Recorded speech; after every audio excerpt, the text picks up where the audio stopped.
ప్రపంచంలో ఎంతటి గొప్ప ప్రసంగికుడైనా సరే నీ సంఘ కాపరి కంటే గొప్పవాడు కాదు. మీకోసం నేను ప్రార్థన చేస్తానా? ఏదో వచ్చాను కాబట్టి ఇప్పుడు ప్రార్థన చేస్తాను, కానీ ప్రతిరోజు మీ కొరకు పేరు పేరున నేను ప్రార్థన చేస్తానా? చేయను కదా.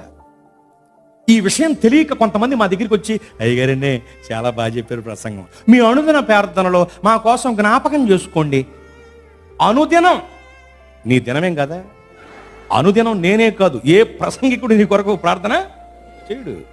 ఏదో ఒకవేళ చేస్తే అందరి కొరకు ఒకటే ప్రార్థన, పప్పును రుబ్బులేసి రుబ్బేసినట్టు. ప్రభువా చాలా మంది ప్రార్థన చేయమని అడిగారు నాయన, కానీ వాళ్ళ పేర్లు నాకు గుర్తులేవు నాయన, నేను మర్చిపోయినా నువ్వు మర్చిపోయే దేవుడివి కాదు నాయన, ఏదో ఒకటి ఇచ్చేయండి నాయన అని ప్రార్థన చేస్తాం తప్ప పేరు పేరున మీ కొరకు శ్రద్ధ కలిగి ప్రార్థన చేయము. మీ బాధను తన బాధ అనుకుని మీ కొరకు విజ్ఞాపన చేసే ఏకైక వ్యక్తి మీ సంఘ కాపరి మాత్రమే.